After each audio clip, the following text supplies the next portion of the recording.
শুভ সন্ধ্যা। এখন থেকে আমি আবার ব্লগটা শুরু করলাম আমার ডাইনিং টেবিল থেকে।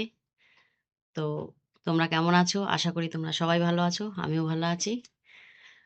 তো এখন আমি যেখানে ডাইনিং টেবিলে কাজ করছি, তো তোমাদেরকে দেখাবো। কেন দেখাবো না বলো? কি কাজ করছি? তো চলো তোমাদেরকে দেখাই।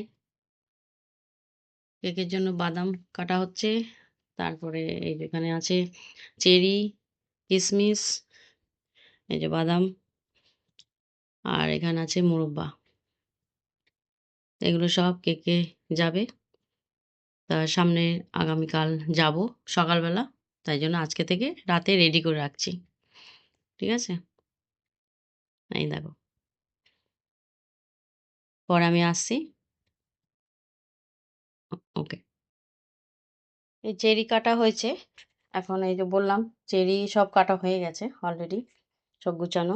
আর এর মধ্যে কেকের মধ্যে যাবে এই আমুলিয়া, এই ঝর্ণার ঘি যাবে, আর ভ্যানিলা এসেন্স যাবে এই যেটা বুস্ট এটা, আর একটু চকলেট বানানো হবে, আর কোকো পাউডার নেওয়া হয়েছে।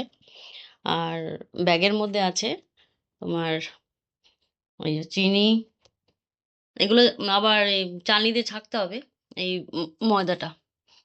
আর চিনিটা দেখতে হবে একটু ময়লা টয়লা আছে কিনা, একটু দেখতে হবে চোখের, তাই তো? ওই যে দুটো রাখা আছে। তা চলো কালকে যাব বানাতে। তো পরে নয় তোমাদের সঙ্গে পরে কথা হবে। ঠিক আছে? ওকে। এই যে ফ্রুট ট্রুট কাটা হয়ে গেছে। তো আহ, আগামীকাল যাব কেক বানাতে। তা তোমাদের ওখানে একটু দেখাবো। ঠিক আছে? তোমরা দেখবে। তারপর কেক বানিয়ে নিয়ে আসবো, তখন তোমরা একটু দেখবে। ঠিক আছে?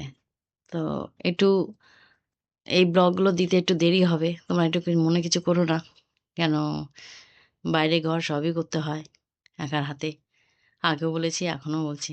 তোমরা একটু বিরক্ত করবে যে আমরা কি এই বাড়িতে কাজ করি না? হ্যাঁ, অবশ্যই সবাই কাজ করে। কিন্তু আমার নানা রকম সমস্যা আছে। পায়ে, শরীরে নানা রকম।